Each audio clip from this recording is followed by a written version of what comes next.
kick this thing off, man, welcome to another episode of the Klyph Notes podcast. Remember, it's available everywhere you get your podcasts, Apple Podcasts, Spotify. You can check it out at klyphnotes.com, who I go way back. If you think about DJ Klyph Productions, this was in the early stages of DJ Klyph Productions when this gentleman and I got together, and so it's really dope to be able to chop it up about some of the things that he's working on and things you guys can look forward to. But let's just start off with some introductions, man. Let them know who you are. Ryan Aiello, lead main singer-songwriter for Lucid Onset. It's crazy, bro. Yeah, it's been good to see you, bro. Yeah, you too. Yeah, it's been a minute since I seen you in person, not like virtually. Yeah, because it would have been one of the White Eagle gigs or something during one of the hip hop weeks. Mm-hmm. That last hip hop week, because I couldn't make it when I was in Phoenix, but I know it was right before COVID, right around that time. I mean, I was there, but definitely like a White Eagle gig, I'm sure. Yeah, man. Yeah. So it's definitely good to see you, bro. Yeah, you too. And then we're in this amazing, man. If y'all could see this space, this amazing studio right now that we're getting an opportunity to record this in. I'm probably going to be very distracted during the interview. Lots of eye candy. Right. That's the idea. Yeah. Jackson, let them know who you are, bro. My name's Jackson, and I am a music producer, and I've been producing Lucid Onset in one form or another for the past 10 years. Easily 10, if not. Oh no, it's more than that. Isn't it like 15? I was gonna say 2000. Taking the Fall EP is the first official where you definitely 2009, wherever that is. 2009, 2010. So 15. Yeah, which is crazy. Right. Yeah. And the first thing he had me do was, he had done something with producer Sean Flora, who did the Shins and all that, and it was just him and the producer, and I mastered that one. Mm-hmm. Well, now I just realized it's you and a producer again, and so am I out of a job after 15 years? Have we come full circle? Right. No. That's what's up. And what's the name of the space? Trixie Studios. Trixie Studios. It's always been Trixie. My wife Tracy. That's the nickname that I've had for her for a long time. An old man, I was introducing her. This is my wife Tracy. He said, Trixie. Yeah. Yes, Trixie. That's it. Yep. So I figure she has to put up with the noise, so we name it after her. But she loves it. But every house we've ever been in has had some form of a recording studio. This being the I could die in this room version of it. You know? Nah, it's definitely dope, man. Used to be 2 rooms, but I kind of like just the coziness of having everything. I just want to take something off the wall and make noise with it and not be encumbered even by a wall or going through a door or whatever. Yeah. That's the idea. Just let creativity at any time, which is really important for this record, because it really was I'm just going to grab something. Just we had no limits at all. I'm skipping forward, but we'll get to that. But, that's what's up, man. That's what's up. And then we're also really, really blessed to have virtually a gentleman who does a couple guest spots on this project, Steve Vance. Steve, where you hitting us from? I'm in Arizona right now, man. Oh, so you warm right now? Well, we up here cold and wet. Yeah, man, I'm feeling good right now. I'm from Detroit, so wow. I know the feeling of cold, being bitter cold. So. No doubt, man. Well, man, before we talk about the project, which is really what I want to get to, I just want to go back a little bit, man, and say, since this is the first time that we've had an opportunity to have this sort of conversation, our history, and it's funny because even when we were talking before the mics came on, you reminded me of something that I forgot. So I remember when we did the kickoff event for KZME, which was the original community radio station that's where Welcome to the Neighborhood started, the radio show that I do. I remember doing that event together, but I'd forgotten that we linked on Ed Pierce, rest in peace, his community television show, which is really sort of my introduction into the scene here in Portland, called The Underground, Dirty Dog Productions and The Underground. I forgot that that's where we met. Yeah. That's crazy, bro. Yeah, I remember, and how that show happened was Jason Henderson, who has played with Lucid Onset, has had a number of projects, but at the time he had his band HEMA. Now Jason Grant, check his music out. He's back in town again. Yeah, he's back. There's a long story there. But he had his band HEMA, and they were scheduled to play that show, but for whatever reason, I can't even remember why, they had to jump out. And he's like, hey, Ryan, do you want this? I'm like, sure. We were just getting things going with that lineup, and I remember it was like on the east side of town, and showing up and didn't know what we're doing. But that recording, it was Jesse was there, and then you made that into a live Yeah, released it that, live, right? basically a live EP. Yeah. So basically how it played out was it was like my first project in 2005. 4 years go by, we do that, and that's when things started to excel.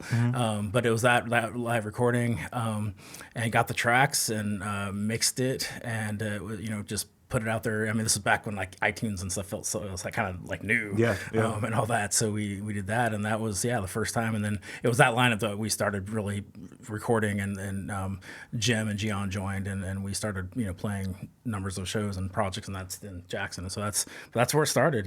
So because Jesse and I can't remember. I mean, I stayed in touch with Jesse for quite a while. So Yeah, it would have been that much longer till we met. Yeah. Because I think there were 2 lineups that I worked with you through. It makes him sound like he's a tyrannical jerk, that there's been a lot of member changes. So high but maintenance. It's not that. It's just that everybody else has got other things, and it's everybody's busy, and it's people come, people go, and the vision of the group is kind of changed over. I think this new record is more like this album, this collection of songs. It really is like an album, like a series of snapshots of where Ryan has been in exile in Arizona for a couple of years. It's like a blues record, and I can't imagine being in that heat, that searing, oppressive heat, and this music was just pouring out of him. It was like, oh, we have to do something really special to support this new batch of songs, because it wasn't like anything that was done before with the other guys. Because it wasn't a band recording. The other things were always ILO as a band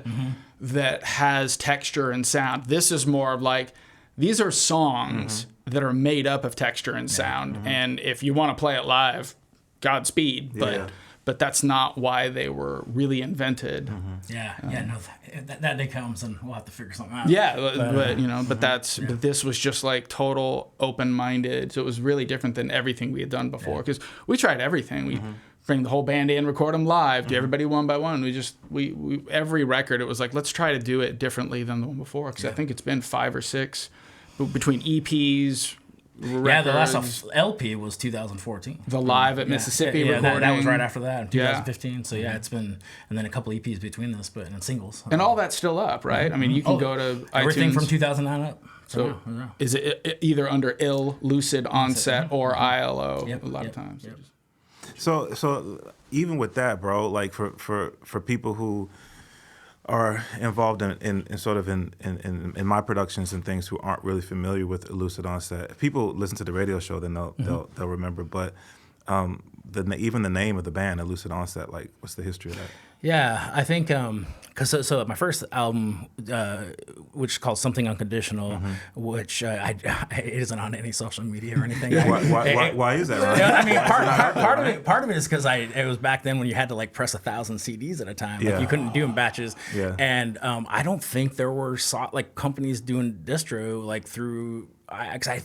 I don't think you had to submit separately to iTunes back in the day. It was something. It was just, it wasn't there, and maybe it was about money. I can't remember now, but really, I wasn't ever planning for that. Plus, not all early drafts of everything need to be heard by the public. That's what I was wondering. Maybe one day. I mean, I listen now because I think at the end of the day, I feel like I'm happy when every project I feel it gets better, and whether that's a talent, a different way of songwriting, or just pushing myself to whatever limits I have.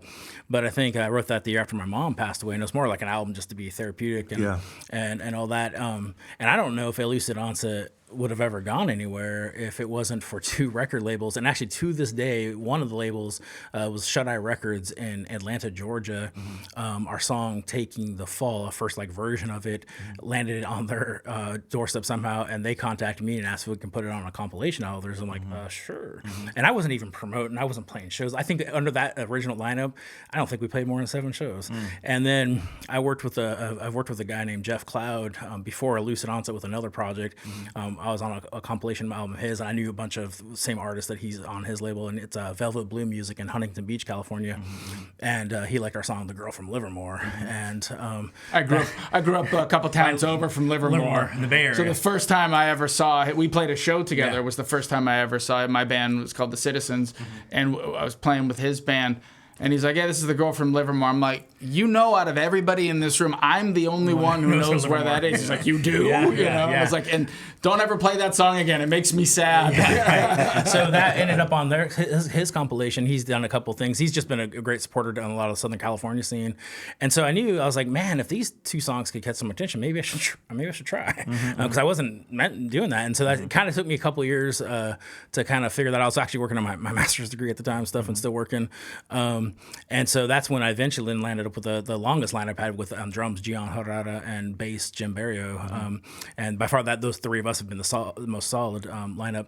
But I knew at the time, whether I was playing solo shows or whether I was playing with a band, I wanted a name that people kind of know that's this catalog of songs or this is that person. And so at the time, I remember I was writing, just coming up with clever things, and I wanted something that actually meant something. So ill being something like, in a slang sort of way cool, onset, transparent, and or lucid, transparent, onset, something new. So something cool, transparent, and new. But then it's also an acronym of how you pronounce my last name, ILO. ILO, Lucid Onset, ILO. So so there's it's clever. Okay. So that was it. So that was kind of it. And I don't know. People interchange it, sometimes just Lucid or ILO or whatever. It rolls off the tongue. It rolls off the tongue. ILO. Yeah, it looks ILO. good. Those three letters look good on the logo too. Yeah. Branding for all whatever it means. Right. Yeah. So that's the name, and then then we just started playing shows and recording. That's what's up, bro. It's funny because when you look at the name of Lucid Onset, that's one of the things that always jumped out at me, and I never asked you that before. Is that ill? And I think it's one of the things that I think is just really dope is we can, as we move through life and whatever we're involved in, whatever we create, whatever we produce, whatever we associate ourselves with, that's not the whole of who we are. You feel me? And so when people listen to the music that you make and then may not know what I know, which is that like you're a hip hop fan, which is so dope, right? So when I see ill, that's where it takes me. But then we go, all right, let's go listen to an ill record from a Lucid Onset. Oh, okay, that's not what I was expecting. I was introduced to hip hop in 1985, 80. It's the first Run DMC records. It's LL Cool J, and to me that's the same thing as ill. It's the Beastie Boys. It's all that stuff from like 85 to 90 is like that's my most of it. So it was like when I saw that I was just like this guy really put ill in it, and he's always said I really want this to have a hip hop element, and the rest of the band would kind of not laugh, but it was just like we're a rock band, and he'd look at me and I'm like I know what you mean. So we were constantly trying to like sneak more beat oriented stuff, and then it was like, well, what if you actually do you rhyme? Like I'm not gonna do it. And he's just like no. So when Steve came in, it was a good time to introduce him because when Ryan was like, I got a guy that like was inspired to put some stuff down. I'm like, get him a mic, do it now, do it. This is our chance to finally, to even put a toe because as a musician, you want to honor all of your influences. You don't want to hide them. You want to go, that's the kind of the Beatle-y part of the song, or you listen to a lot of, I sure do. Hey, I don't mind. I'll wear it on my sleeve. But to finally get a hip hop element on it, and then for him to just like when I got the tracks, I was a happy boy when I got Steve's tracks back. So I'll just say that. I haven't even met him face to face, so it was an honor to work with you. You're awesome. I want to do a whole record with you sometime. So that's all I'm gonna say. Hey, I appreciate it, man. Love it. Big time. That's what's up. So that's sort of what I was leading to as we we think about where things started, at least in terms of my awareness of who you are as an artist, as a creative, as a musician, and then listening to the new record now. And thank you for sending some tracks over for me to check out. The link with what you're making and then having Steve bring his craft to the record. So Steve, really a question for you, man, in terms of your writing for this record, your connection with Ryan even, like what's the history of that? So I've been doing music for like a long time. And I decided to like take a break from it. And I took too long of a break from it, I believe. Happens. So when I came out here to Arizona, my wife at the time, she kind of suggested it, like, you should pick up music again. And I was like, nah, I'm gonna leave it alone, leave it where it is. I did what I did, had fun with it. But she'll always catch me by myself in my phone writing lyrics, writing whole songs. And so she was like, you need to do something. So she worked with Ryan. Oh, word. Yeah. Yes. Yeah. Ryan was her boss. And and in her in my wife's office, she had my picture up there from actually one of my albums I had before. Okay. And Ryan's like, who was that? She's like, oh, that's my husband. He's like, oh yeah, he's an artist too.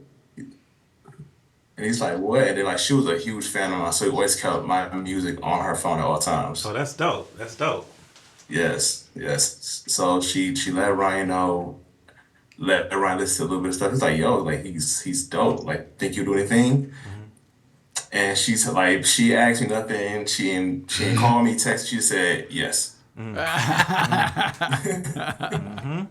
That's somebody who's in your corner, B. Yeah. That's great. Yo, for real, you have no idea. Yeah. Yeah. Man, so Ryan sent me the record, and like I never really done a record like that before. I'm all about doing something new, creative, and just fun. Like this music thing is just fun to me. Yeah. I love being creative. Yeah. So he sent me the record, Liar. I was like, I got something for this. Man, like I sat down with that beat, and I sat down maybe for like a good hour and a half. And I was able to like eke out a verse real quick. Okay. Okay. And then I told Ryan I was ready to go, but I ain't got no studio equipment. Can you help me out? He's like, yeah, it's of course. So just like artist fashion, we found us a spot. It happens to be at the office where we work at. Okay. So we set up there and like I recorded the verse. That's what's up. That's probably like the one of the funnest verses I've ever written. No doubt. No doubt. It gets stuck in my head all the time. Yeah. Because we just had this one piece of music and we didn't know what was going to be there. It was like, whatever it is, like 16 bars or whatever. And, normally we would just, you just trim the fat, like whatever, just take it off. But for some reason, it was just there. It was like, we'll do something with that. We'll do something. And it's not like Ryan writes short songs. I mean, I yell at. I mean, I used to yell at him. I used to say, man, 3.5 minutes in, don't bore us, get to the chorus, all these things. You write too many slow songs, all this stuff. Now I don't say any of that. Number one, he's got way more variety as a writer, but also, why? Why can't it be a 5-minute song? I mean, radio is what we are making of it now, the new medium. So to go, well, we're so long in this song, and then to just have Steve come in and. It's the heaviest, swampiest, angriest song on the record. Yeah. By far. And to have him come in, it's like, the beating was already happening. He just comes in with the baseball bat and finishes the job. But it's so smooth, and so deliberate that I was like, can we get him on another one? which actually did happen. So yes, the change that provides. Not change, the addition that provides for the track, I think is really interesting. And when you wrote the song, did you write the song with that in mind?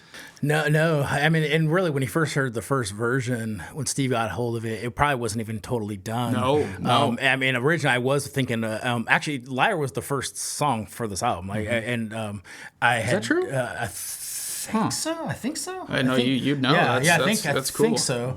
That was actually tracked there, and I remember it was really for me. Here I'm in a desert because part of the story is being back down in Phoenix. I didn't move to Phoenix just because I was going, hey, I'm going to move to Phoenix. It's during this is COVID land, and I was working at Portland Community College, and during we know in higher ed and just in education in general, enrollment was going down because of COVID, and they were starting to reorg the whole institution because it's 4 campuses, but they centralized versus the campus structures, and so I'm like, they're going to, and the presidents were a lot of jumping educators a lot were of just out of work. and we knew knew layoffs were coming, and it's like I can't not have a job. And I just had finished my PhD, and that was the best opportunity. I had 3 opportunities. So if you could call him Dr. Aiello from now on, I was letting it slide. I didn't want to. I didn't know if you knew. But so I was down there here living in my 29-foot trailer, and I didn't know. I knew one person that happened. Right? Yeah, my 2 dogs and a 29-foot trailer. Should have made a country record. Well, we did this all wrong. Right. Well, that could be next. So I was in a hurtful place because just how it all played out. I mean, the timing of layoffs and all that coming. But I've always known how to hustle, and I believe in education, love it, and knew one person who happened to work with me at Portland Community College, and then I joined the Gateway Community College, and they have a big district. It's like a 10-campus district, the Maricopa Community Colleges. And again, that's where I met Steve's wife at the time, and we connected. But I didn't. At first, it was meant just to be a bridge. And again, like Steve said, he had heard it because after his Ebony shared it with him, I think he was messing with it. And what I liked about it was because it wasn't totally finished. Versus we know like when like Coldplay and Jay-Z did something with the song Lost. Well, Lost had already been released. First, this hasn't been released. This is just how the song is into Jackson's narrative. We got to bake it into it just the got fabric. baked in, and I mean Steve just makes that song. I mean he took it to a whole different level. I mean, I'll be honest. I hate it so much when there's a track featuring someone else and it's just clearly they just gave them, here's 8 bars, here's 16 bars that we had laying around in the studio. You can take that and just shove it on your song. It's just a soulless, self-promoting thing, and no one in this room is big enough to be that. It's about like, does it add to the artistry? Does it add to the mood of the song? Does it, like you said, take you someplace else? The guitar player in the Citizens, my old band, he hated bridges. I love bridges. I like when you go, this is where the song is going, whoa, left turn, whoa, different perspective, new character, what's going on? Why did you change tense? Why did you change tempo?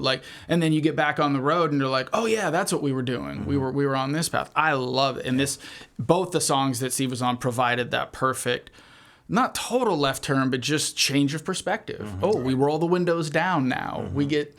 What's in the air? You find something different, and it was cool. And it's just the authenticity there, because I think that's where Steve and I connected. Like there was a real feeling there and the real emotion. And for me, it is by far like probably one of my most angry songs. Oh, for sure. And I to the point where I tell my wife too, like baby, don't worry, I don't sit there. I was gonna say, I want to be clear. He was not living in a trailer in Arizona because his old lady was mad at him. This guy's a saint. He's a saint. It was just some hurtful stuff that happened in the workplace and just how that all played out and managing all that stress. But it was just cool to have 2 people connect because of art and just let that creative spirit go, and then Steve and I connect on multiple levels anyhow. So. Like as soon as you told me like what it was, what the song was about, like I was like, oh, I have to before this immediately. Like, oh, you going through something? That's what I was gonna say. 2 writers can be going through 2 very different things, but if it's evoking the same great, put it in. Chocolate and the peanut butter completely. Like it doesn't. They don't have to be premeditated. Clearly, when I heard it, I was like, whatever Steve's going through is different than what Ryan's going through, but it's all what the song is going through. That's for sure. Yeah. So I would be remiss if I didn't ask Steve. You talked about having really just maybe stepped away from the idea of recording, and now having the opportunity to be a part of this new record. Obviously, your pen is always working, but with this, does that spark anything for you in terms of doing more recording, of creating more content as a solo artist or in collaborations? Oh yeah, absolutely. As soon as I did Liar, it sparked something in me, and I started writing immediately.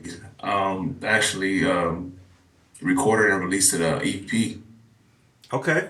So I have an EP right now, like that's available right now. You check it out. It's on Spotify. Steve Lance. All right. All comes together. Okay, that's what's up. I didn't know that. That's great. I'm gonna have to check for that, bro. Get you some airplay up here in Portland. You know what I mean? Yeah, and it's please fire. It's fire. I mean, because I remember that, where Steve, it was the story, because you hadn't been doing music and this, and I remember that it was kind of a launch, and then he just he'd be like, Ryan, I got this new track. Ryan, I got this new track. Ryan, I got this new track. And I'm like, man, makes me so happy. I mean, he was pumping out music, and he has tracks, probably a handful that haven't been released yet already, and on top of stuff he's written after that EP. So I have pretty much have a second EP pretty much written and ready to record. That's what's up, bro. Yeah. That's what's up. Okay, so I want to run through a couple things. I told you, Ryan, I don't really take notes, but I did want to make sure I got the titles right. So I want to start with. You'll get them right more than we do. Yeah. I want to start with Away From Home, and it is dope once again to be in this space. But when I got here, you shared something that I think is pretty cool about Away From Home.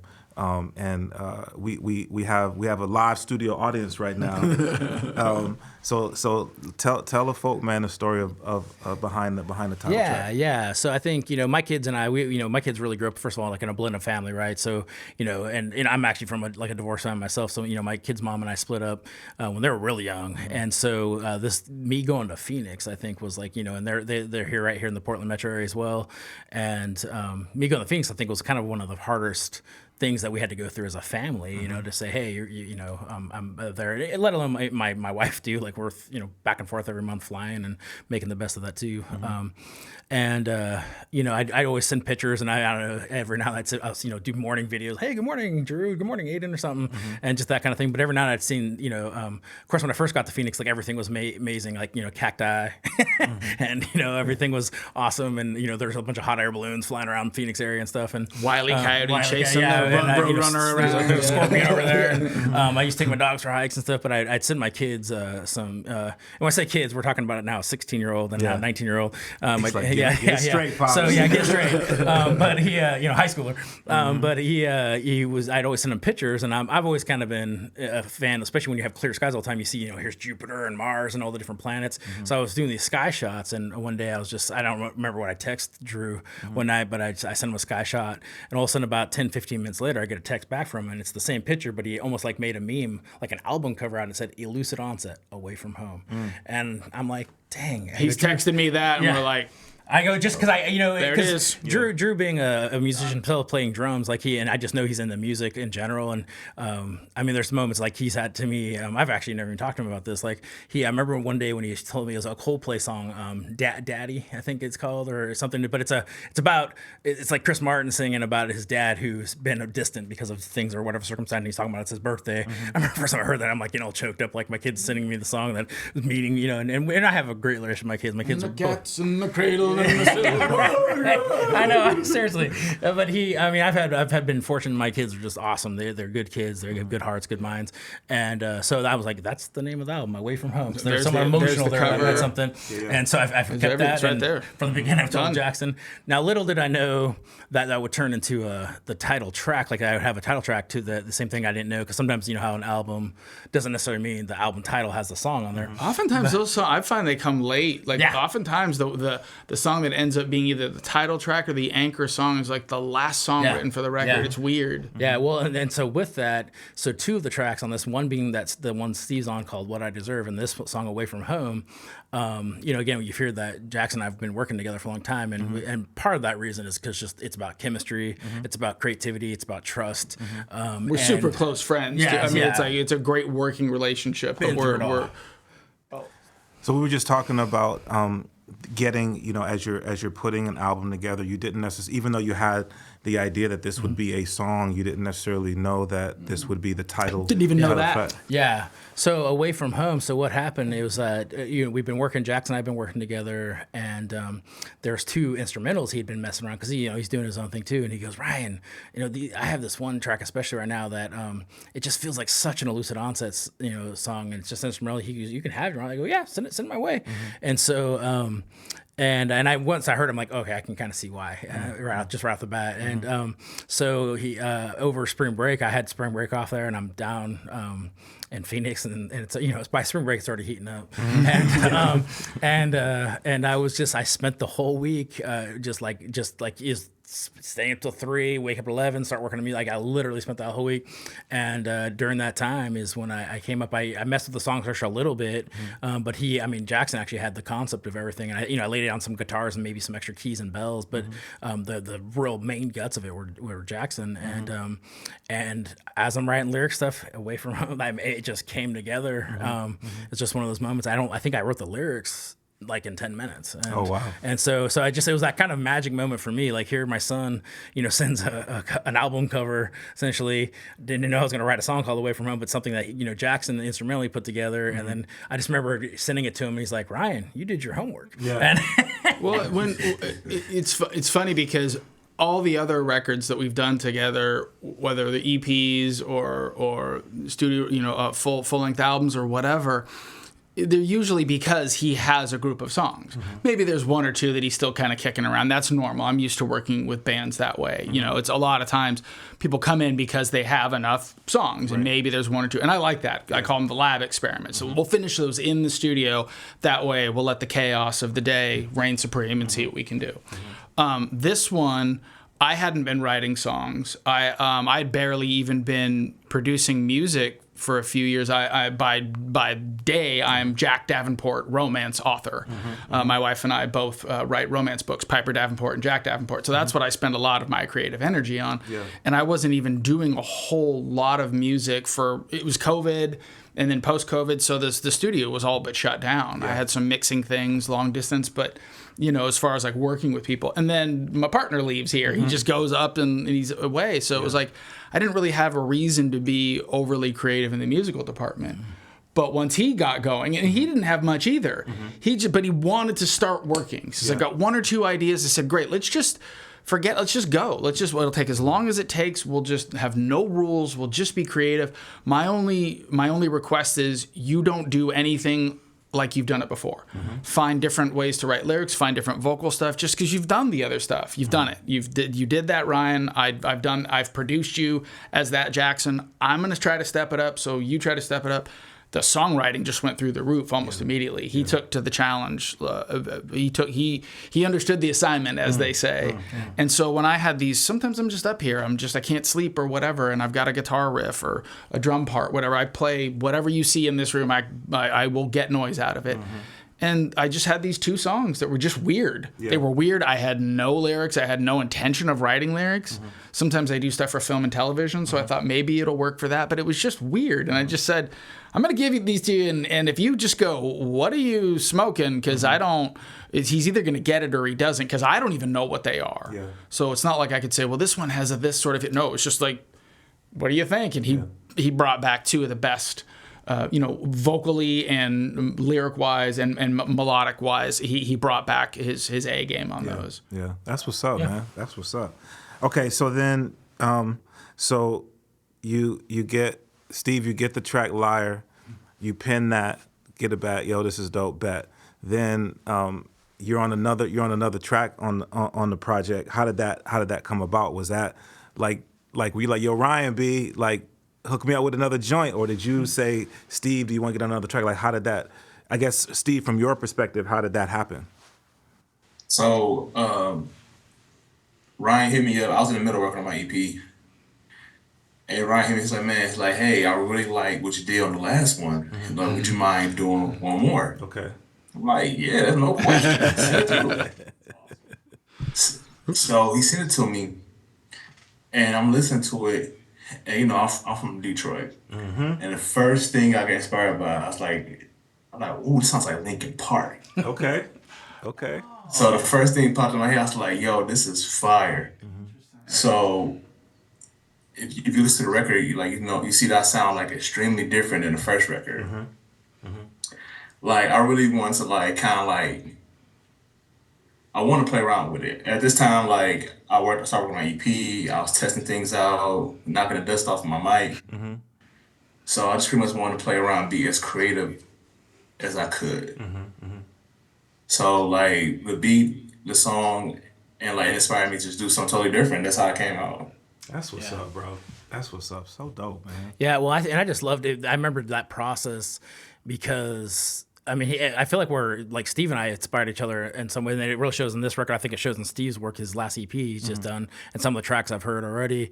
Is trying to vocally, because you listen to his verse he lays down a liar, the verse he lays down in What I Deserve, and he changes it up. I mean, and not only just because of tempos, he's like, hey, I'm gonna try something different, different characters, different songs, different characters. And I felt like I remember Steve and I having a conversation just in general about his project and this project, and it's about, because like Jackson said, there's times I'm doing my low end, just soft singing. There's times I'm doing some high end stuff. There's sometimes a little edgy. Sometimes I call it singing pretty, whatever. So I feel like the diversity of my vocal use is different, and I feel like Steve was doing the same thing in his project, and so it was just cool. I feel like we kind of inspired each other while we're working on our projects to just try something a little different, and it shows in his stuff. I mean, his is Enemy, right, Steve? That's one of the tracks.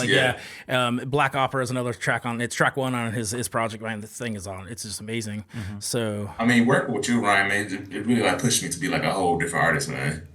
it's been cool. Like I was, yeah, man. I was one dimensional at one point, but now it's like, you know, you're painting a picture in black and white, and Ryan just helped me add color to it. Oh, that's what's up. That's what's up. To the Wizard of Oz, man. Okay, That's so really cool. there's a track. So you sent me 5 joints. Yeah. Dreams. When I listen to Dreams, it to me very much has like a 80s rock, Totally. like the drums. Like dark 80s pop, Depeche Mode, 1000%. Joy Yeah. Division. Okay, all right. So I'm 100% I want to check in correct. on that. That's what it was. I mean, because Another thing we had never done. And never talked about. It just came out that way, and we're like, did we just make a Depeche Mode song? Yeah. And like, yeah, I guess we did. That's cool. Yeah, because that was really, I mean, because I think to Jackson's sort of like when, as a band, like I'd always come up with original demos, and the truth is there's only a handful of songs that aren't written originally by me, and that's a song called Cold to Touch, which was on my first album. We redid it, written by my original guitarist Marcus Young, but even that song on the first track has some lo-fi beats on it, so I was already dipping in lo-fi beats and stuff like that even in 2005. And then Karma Comes, which I kind of co-wrote with my bass player Jim Barrio. He had a different version. He let me kind of go mess with it, and I rewrote some of the lyrics, but the flavor of what he was wanting was there. Our song Crying was what a guitar player played, Mark Cook, that he actually wrote with a solo that's amazing at the end. And then these 2 tracks that that Jackson contributed to, really, but every song I've always written. So that being said, I always had like the band that we would develop the final thing, and sometimes it would sound similar to demos. Sometimes I remember Jim used to call it the ILO washing machine. And sometimes you start with the digital, where you start with the demo and you just start building on it. Yeah. Sometimes you start from scratch. No, we're gonna put everybody in a room. I feel this should be a live track. Everybody in the room. Get your headphones on. You're gonna play together. And then sometimes it would be I don't even want you looking at him while he's doing his parts. Yeah. Like you would kind of pick and choose. Yeah. So this project, literally every instrument is either played by myself or Jackson. And so this was one I've never. I mean, I went to like a different level of drum programming. It's a lot. It's a lot of mixture of drum programming and me playing live drums. Yes. And then sometimes even playing more live drums over the top, or it's very layered, and again, you could play it all live. You could easily, but it's not meant to be thought of as a band record. Yeah. It's in a Lucid Onset record because it's Ryan. He's always been the heart and the soul of it. But it was born just from a completely different place. I was born in the dark. That's what happened. I remember it was actually during the same super break I was working on Away From Home. That's when I did Dreams as well, and I just remember taking it to a different level. And let's put some weird like delay. Like the Edge U2 guy came out with me because it's a real simple guitar part, but it sounds more complex because of the we talked a lot about the U2 record Zooropa, which is the one after Octung Baby. Like we were big U2 fans coming up in our youth, but the record, like Octung Baby is like a party and Zooropa is like the hangover. It's a weird record. It kind of melts into itself, and so we thought this is kind of like an acid blues rock hip hop thing, which normally I would never ever like. Find your lane, be in it, know what you are, do your thing. This one is. It's the culmination of what he's been doing for years. I think it's a record he's always wanted to make. Actually, That's what's up, bro. That's what's up. Okay, then the 5th record that you sent me. Okay. I guess my first question is the Linkin Park thing. I'm still on that. That's interesting. I'm still trying to think about that. Making the choice, the decision to cover a song. Oh yeah. First off. Yeah. I think is. And I would imagine would be, because we all have these songs that we love for various reasons, because of where we were in our life when we heard a particular song, or the way that people around us respond to a particular song, or for someone who plays live music, this is just a song that we would just do in our, whatever the case may be. But to make the decision to cover a song, was that something that you'd always thought about doing when you started, putting this album together? Yeah, so that it actually it's a long story, really, because you might remember Inessa Anderson, who was on Kink FM late, passed away not too long ago, was doing stuff with Portland Radio Project. It was actually a time when I was engaging with her. She's interviewed us a number of times, and she was an amazing. Actually, shout out to her and actually Steve Pringle, who also passed away not too long ago, both on Kink FM back in the day and their local spotlight shows and all that jazz. Big supporters. They played my band. Yeah, they were just great. People.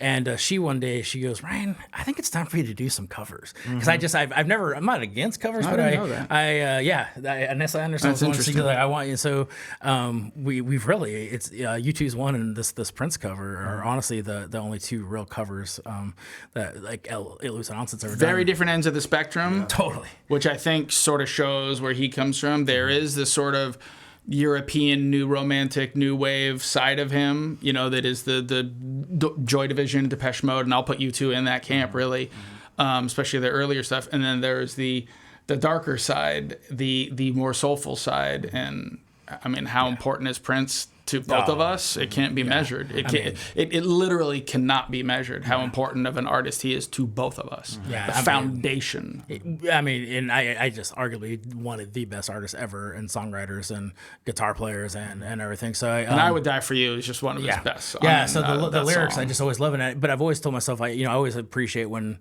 an artist covers a song, but they do their own take on it. And so this was why this meant so much, because and truly some of it was actually inspired by a band called Kush. That was kind of a super band of some Southern California artists that the late Richard Swift had done a version of it, and I just took it to a different place. But originally, to be honest with you, I did an acoustic version for a fundraiser for when I was working at Gateway Community College, a fundraiser for scholarships for students. That was honestly where it came from. I didn't know at the time it would end up on this, and then he made the mistake of sending it to me. I sent it to him. Yeah. It's just one acoustic guitar and his vocal, and I was like, "Yeah, that's a good start." Yeah. And then he honestly, the little bit of acoustic guitar you hear on that version. And my vocals, everything else is Jackson, honestly. So yeah. But we had a lot. I mean, I love that song, and I love that. I mean, that Telecaster up on that wall there, you can't see it. I mean, that's my homage to. I mean, and Purple Rain. I saw that movie. I had that on, like a dubbed VHS when I was a kid, and I can't tell you how many times I saw that movie. Yeah. And that was one of those things as a kid going, I want to do that. I want to it looks like a lot of stress, and his band sure fighting, but even that kind of looks fun and romantic and cool, So just being in multi-instrumentalist, like in the studio working on things alone a lot. I think of him a lot because he did a lot, but he collaborated a lot, and he gave songs. He was very generous. Like, as odd as he could be, he was extremely generous about giving credit and giving songs to people and trying to foster new talent. So if you're as a producer, it makes me the happiest to hear Steve go, "Oh, working on this project made me want to go work on a project." Like that is the whole point. That's the point of all of this. Yeah. It's just to catch a fire, and then you hand that fire to the next person. They hand it to them. That's the whole point. That's why you collaborate. So it's good to get out of our submarines every once in a while and work with other people. That song was a big part of started the vision for this thing. Yeah. So I've heard 5 records. How many on the album? 12. 12 records on the album. Yeah. So I have to ask the interviewer question. It would be doing my job if I did. How many Grammys do you think we're gonna win? First off, when is the project? I mean, for the longest time, I was thinking we'd do it right in 2024. I would, and we never. Kind of with Jackson's earlier, we didn't want to put a timeline necessarily on it. Yeah. In fact, I didn't know if this was just going to be a couple singles or it was going to be an EP. But I think realistically, knowing it's December 2024, it'll be probably in January 25. Which I thought about it was actually kind of a beautiful thing because my first album came out in 2005, so it's 20 years later. Oh, this is my 10th project, my 3rd LP. So I am almost out of a job. That's what I get it. And I just think so. It's not so much about time. And when I think about marketing now, and there's things I want to make some videos and stuff like this. But I think in the next 60 days I'll start pushing it out, and we'll get it out there. And at first I was looking at everything. Definitely going to be in all streaming services and digital stores, and thankful for opportunities like this. We're in final mix stage. Yeah, but we're basically in final mix, just final tweaks. I mean, it's there. Yeah. But be pushing that out and doing as much promo as I can, because the industry is just in 20 years, it's just a different. Everything's different, and so there's no rules. There's ways to do things, but at the end of the day, I've actually adopted this view from Jackson is pretend every project's your last project, and at the end of the day, you just and actually your podcast with Versatile when he was talking, he said the same thing, like something about basically you have to at the end of the day be happy with your own thing, and we all can dream. Of course, I would love something to take traction and go somewhere, but at the end of the day, you just have to be proud of yourself and like it yourself, and that's then stay true. And so I don't think this will be the last Lucid Onset project, but it's because it took me 10 years. It seems like LPs are about every 10 years for me, and then several EPs in between. But putting 12 songs together is a lot of work. Especially when you weren't expecting to do it. And my schedule, so I travel a lot for as an author. So I travel a lot. He was out of the state. It was like we really had to, when we were spending time on it, really spend time on it, and then let it go, and then come back and let it, and that's okay, because it's not like we have some record label breathing down our neck or whatever. It was just it just is what it is. But it allowed us to really be creative and, like I said, experiment a lot, and just it's not just like, okay, put the drums up because we're making a rock song. It was like, what if I put the microphone way over here? What if I did this? What if I did that? Which we always have done. I've always, but the degree of experimentation, but being a successful outcome, because sometimes you experiment and you go, well, that's the one for the band. That's the real deep fan favorite. But it's like, no, I wanted to make these hooks. Still hooks every 15, every 30 seconds, something. We're competing with everything. We're competing with the sunshine. We're competing with Netflix. It's not just competing with other music, So you got to get people's attention. But I didn't want it to seem like a pop fest of like, hey, look at me. It's still got to be moody. This is a moody. He's kind of a brooding, not personality, but his writing. It's moody, and it needed to be moody, but it needed to be peppy. He wrote it. He was writing up tempo dance. There's some dance. There's a beats track. on It's a Moby track. And that wasn't on purpose. It's also the first time I've actually sampled. I've never sampled anything. So is that true? Yeah. This is the first time I've ever done a sample. Wow. And so I took, and it's from the most random place for most folks. It's Whoa. Go for it. Are you gonna clear the sample? It will be. Yeah, I was gonna say, if you're not gonna clear it, don't say where you got it. No. I'm clear. That's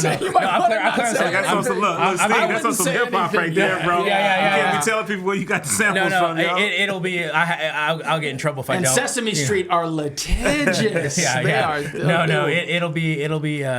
It'll be I'll be paying royalties because I think it sticks out too much. Is it's an instrumental though from the movie The Last of the Mohicans with Daniel Day-Lewis. So this came out 91 or something like that, and there's a string arrangement in there called The Kiss, and it's just, I've always loved the movie because and I think Daniel Day-Lewis is awesome, but I've always loved that string arrangement, and for some reason this popped in my head. And I just loop it in some of this it's just a random thing, but it's just in the back being swallowed up by delay. But it's cool. It's just cool. So no, but that's dope. To just have that be a part of your creative process, especially recognizing it's something that you hadn't done before. So you talk about doing visuals. I'm gonna put you on the spot a little bit. Since Steve is here, he got 2 joints on the project. One of these at least one of these gonna be one of the joints that Steve is on. Oh yeah. He's done some cool stuff himself already. He's I'm learning from him, in terms of some of the stuff he's done to promote his music and everything. But no, for sure, I actually want both these tracks that he's on. There'll be some video going there for sure. I see, Steve. I'm looking out for you, B. I'm still pushing that we'll be like a. I'm pushing that we'll be like a Gorillaz, animated band or something. Or we'll all wear makeup or something. I don't know. Right. That's an awesome idea. Let's do that. There you go. Yeah.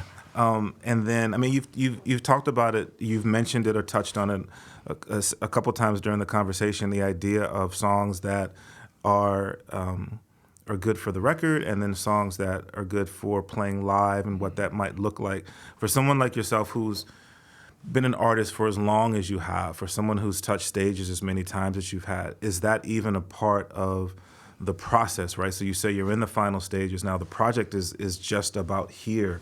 Obviously, the opportunity to get the artist to as many ears as you can via what we have available now via streaming services, this, that, and the other.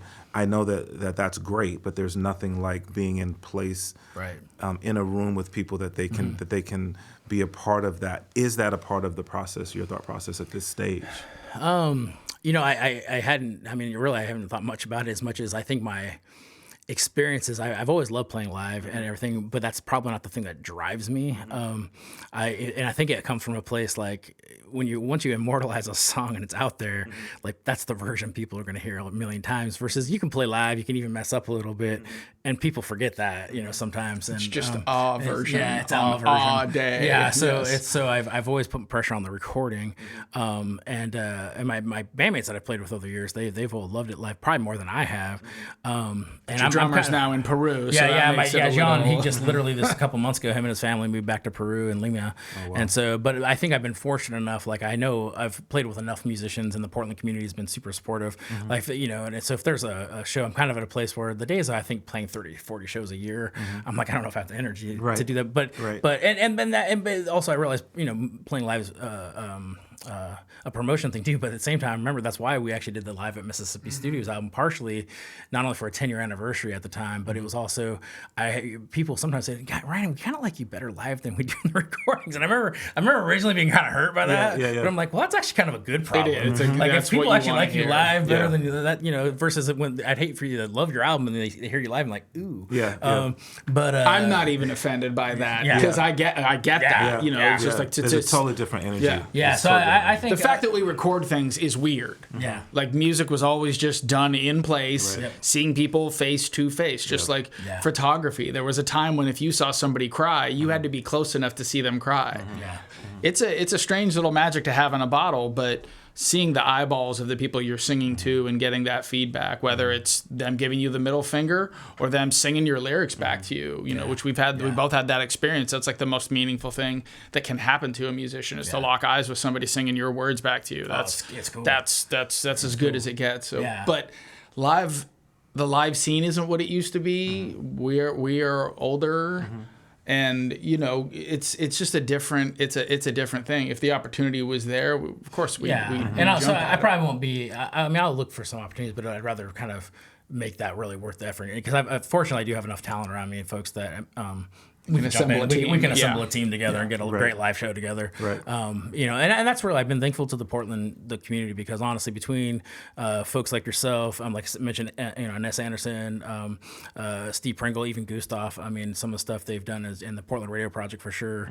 We wouldn't have had some of these opportunities, but even some of our early years with like Mike Thrasher shows. I mean, this is how we got to open up for big acts and everything from Sponge and Alien Ant Farm and Local H. I mean, some of these bands. I was going to say Local H. I heard that song the other day. I was like, oh yeah, Local H. So it because of the promoters and stuff. So I definitely would jump on something like that. I think the day but for a while I was really trying to book tons of shows and anything I get versus now like okay I'm gonna be a little more selective. Plus he almost cut his finger off on his fretting hand. Middle album, that put a bit of a damper. It's when I started playing guitar more in the studio. And, they were kind of between guitar players, and I would sort of start playing. I've always been sort of the ghost in the machine, if you will. But that we were able to do that. But that also changed the songwriting style to kind of a simpler. I don't know. It's like, what are you gonna do? You hurt yourself. You don't want to stop. You gotta. Rick Allen of Def Leppard lost an arm. The crazy thing isn't that he kept going. The crazy thing is that the band didn't fire him. Like, you're one-arm drum. That's never gonna work. But they were just like, take your time. You'll figure it out. The guy plays with his feet. He'd play with his face if he had to. So nothing's ever gonna stop us from doing stuff. No. So I always say I'm always open to playing live and stuff. The way I just managed things differently. So yeah. That's what's up, bro. Well, listen, man, it's been really cool to be able to have the conversation. One, because I'm always interested in the story behind the story, and so I appreciate you sharing that. It's been dope to be able to be in this space. Jackson, thank you so much for opening this space for us to record this episode, man. It's really kind of you. And then Steve, bro, it's dope to be able to connect with you and have this be hopefully the start of a relationship. Like I said, I've got the platform here in Portland as you're continuing to create art. Know that there is a platform here for it to be shared. So just get at me, bro. Appreciate you, man. Thank you so much for having me here. Absolutely. So I'm gonna start with you, Steve. If people if they wanna tap in with you, if they wanna follow what you're doing, if they wanna, just be on the journey with you, what's the best way for people to follow you? You can hit me up on Instagram. It says Steven_Lance0 on Instagram.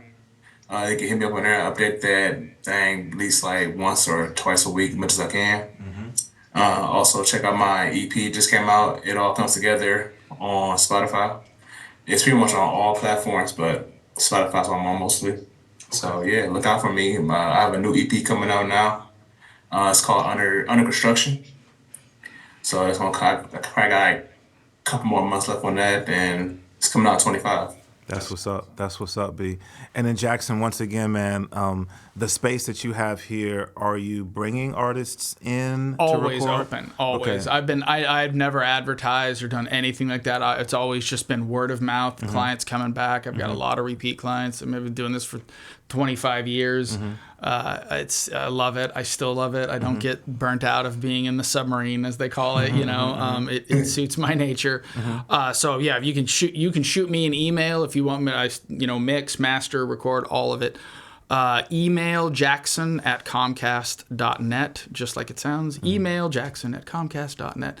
You can also find me on Facebook as Jackson or Jack Davenport. If you're interested in romance novels, or your lady is interested in romance novels, more to the point. But that's me. That's what's up. And then Ryan. Yeah, I mean, Instagram and Facebook, probably the two larger platforms. I'm debating. I'm this debate just because of where things are at now, getting rid of X or Twitter. But I do have. Steve's gonna teach me a few things on TikTok because I have an account. We just haven't laid anything down there yet. But in terms of like chopping up stuff and this is just new and it's just part of the.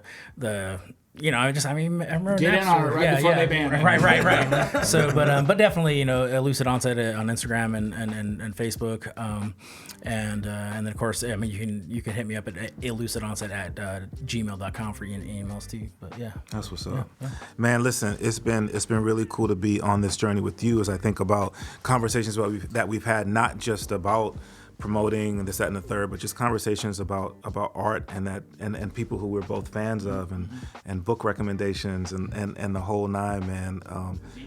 Yeah, man. Thank you so much for continuing to do what you do from a creative standpoint. As we move through life, having the opportunity to have things that help us get through moments of our day or of our lives is one of the things that art does. So you being a creator of art, I think is really, really cool, man. So I'm happy for where you are right now. Excited to see what happens when the record drops and sort of what's next for you. Well, you've been awesome. I mean, honestly, I think that's where when I see the people in the community you support, and I mean, it's nonstop. I don't know, how you have the energy sometimes, and you've been doing it for so long, and it's just awesome, and and that's I think why I've loved it. I mean, just even connecting here with Steve and the four of us here together, just with that's what I've appreciated, the authenticity and when art and because I know enough people in the industry that have done well, made it big, but then sometimes you can be an artist. To make a living off the stuff 100% is so hard, but you can be an auto mechanic and be an artist. You can be an educator and be an artist, and that's what I want to promote. It's like you can do anything. So yeah. That's what's up, bro. That's what's up. All right, y'all, man. That's it. That's another episode of the Klyph Notes podcast. Thank you so much for tapping in. Once again, the podcast is available everywhere you listen to your podcast. It's also available at klyphnotes.com. You can check me out at DJ Klyph on everything, DJ Klyph. So thanks once again to everybody who was a part of this episode. And last but never ever least, big ups to the homie Theory Hazit for creating the official theme song for the Klyph Notes podcast. All right, y'all. Until we have an opportunity to do this again, y'all be blessed. Peace.